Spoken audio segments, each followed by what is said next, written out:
அனைவருக்கும் வணக்கம். இன்றைக்கி வீடியோவில் நிறையா கஸ்டமர் டெக்னீஷியன் கேட்குறது வேக்கம் பண்ணுறது தனியாக ஸ்பெசிஃபிக் வீடியோ நான் ஆல்ரெடி 2-3 வீடியோ போட்டிருக்கேன். இருந்தாலும் நம்ம பண்ணுற எல்லா ஏசியுமே வேக்கம் பண்ணுறது தான். ஆனால் வேக்கம் பண்ணுற வீடியோ நம்ம செப்பரேட்டாக எடுக்க முடியல. இருந்தாலும் இந்த வீடியோவில் பார்த்தீங்கன்னா வேக்கம் மட்டும் நான் ஸ்பெசிஃபிக்காக எடுத்து உங்களுக்கு அப்டேட் பண்ணியிருக்கேன். இந்த வீடியோவில் எதனா டவுட் இருக்குது, எதனா உங்களுக்கு தெரிஞ்சுக்கணும் அப்படின்னா டேரெக்டாக வாட்ஸ்அப் லிங்க் இருக்குது, நீங்கள் அதில் போய் மெசேஜ் பண்ணலாம். நிறையா பேர் எனக்கு கமெண்ட் பண்ணி நிறையா டவுட்ஸ் கேட்குறீங்க, ரொம்ப நன்றி. இருந்தாலும் எனக்கு தெரிஞ்சதை நான் கண்டிப்பாக உங்களுக்கு ஷேர் பண்ணிடுவேன். நான் மெசேஜ் பண்ணும்போது கண்டிப்பாக ரிப்ளை பண்ணிடுவேன். இது எப்படி நம்ம கனெக்ட் பண்ணியிருக்கோம் அப்படின்னு பார்த்தீங்கன்னா, இது வந்து 32 கேஸை வந்து டேரெக்டாக நம்ம கேஜில் கொடுத்து ஓஸை நம்ம கனெக்ட் பண்ணி கேஜில் கொடுத்து கேஜிலேருந்து கரெக்டாக நம்ம பம்பு கொடுத்துருக்கோம். இது வந்து ஆல்ரெடி யூஸ் பண்ணிகிட்டு இருந்தது 22 கேஸ் யூஸ் பண்ணிகிட்டு இருந்தாங்க. நம்ம பைப் லைன் வந்து இதுக்கேற்ற மாதிரி ஆல்ட்ரு பண்ணிவிட்டு ஏசி இன்டோர் அவுட்டோர் ரெண்டுமே நம்ம பைப் லைன் ஆல்ட்ரு பண்ணி நம்ம கனெக்ட் பண்ணி கொடுத்தோம். இது வந்து பைப் லைன் கன்சீல்டாக வர்றதுனால அது பைப் லைன் சேஞ்ச் பண்ண முடியல. அதனால் ஓல்டு பைப் லைனை அப்படியே யூஸ் பண்ணியிருக்கோம். மெயினாக வேக்கம் பண்ணுறது உள்ள மாய்ஸ்டரை க்ளீன் பண்ணுறதுக்கும், அதே போல் ஆல்ரெடி யூஸ் பண்ணிகிட்டு இருக்கீங்க அப்படின்னா அதில் என்ன கேஸ் யூஸ் பண்ணியிருக்கோம் அப்படின்னு நமக்கு தெரியாது. அதெல்லாம் ஆயில் சோக் இருக்குது அப்படிங்கிறத நம்ம கிளியர் பண்ணுறதுக்கான இது யூஸ் பண்ணுறது.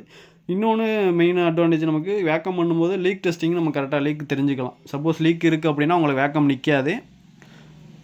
நம்ம இப்போ ஆன் பண்ணிவிட்டு இதில் வேக்கம் வந்து 0லேருந்து மைனஸில் வரணும். -29 வரையும் வந்துருந்தது. நம்ம ஆல்ரெடி இப்போ பண்ணியிருக்கிறது உங்களுக்கு வீடியோவில் க்ளியராக காட்டியிருப்பேன். இது -0க்கு மேலே போகுது அப்படின்னா ப்ரெஷர், அது உங்களுக்கே தெரியும். நம்ம ப்ரெஷர் கேஸ் சார்ஜிங் பண்ணும்போது நமக்கு எவ்வளோ இருக்குது அப்படிங்கிறத நம்ம பார்த்துக்கலாம். இதில் ஐடியல் ப்ரெஷரு, ரன்னிங் ப்ரெஷர் ரெண்டுமே கஸ்டமர் செக் பண்ணியே காட்டிட்டோம். வேக்கமும் நம்ம க்ளியராக உங்களுக்கு செக் பண்ணி காட்டிட்டு ஹோல்டு பண்ணிவிட்டு நம்ம லீக் இருக்கா அப்படிங்கிறத நம்ம ஹோல்டு பண்ணி 1 or 2 hours வெயிட் பண்ணி தான் நம்ம இது பண்ணி கொடுத்தோம். அதுபோக உங்களுக்கு இந்த வீடியோவில் பார்த்தீங்கன்னா உங்களுக்கு ஒன்லி, அதாவது இதில் வந்து மெயினாக நம்ம வேக்கம் மட்டும் எப்படி வேக்கம் மெயினாக நம்ம யூஸ் பண்ணியிருக்கோம் அப்படிங்கிறத நான் இதில் காட்டியிருக்கேன்.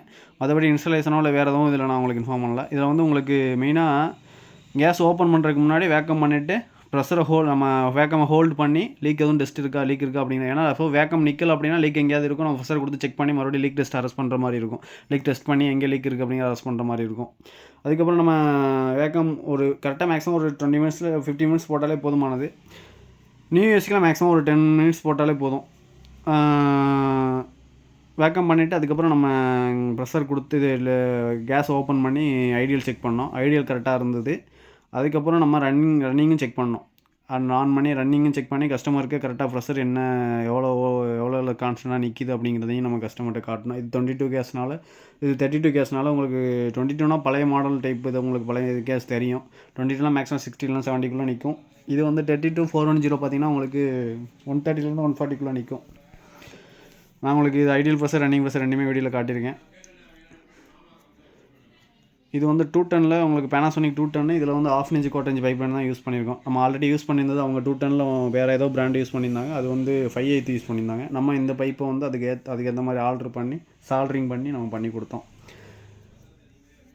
இது வந்து ரன்னிங் ப்ரெஷரு. உங்களுக்கு ரன்னிங் ப்ரெஷர் வீடியோவிலே காட்டியிருக்கேன் பாருங்கள். இந்த வீடியோவில் எதனா டவுட் இருக்கணும் டேரெக்டாக எனக்கு மெசேஜ் பண்ணுங்கள், கமெண்ட் பண்ணுங்கள். கண்டிப்பாக இன்ஸ்டலேஷன் பண்ணுறவங்க எல்லாருமே வேக்கம் பண்ணி பண்ணுறது பெஸ்ட்டு. வேக்கம் பண்ணாமல் பண்ணும்போது உங்களுக்கு மாஸ்டர் உள்ள எதனா ஸ்டக் ஆகுது அப்படின்னா ஃபியூச்சரில் எதனா கம்ப்ளைண்ட் வரும்.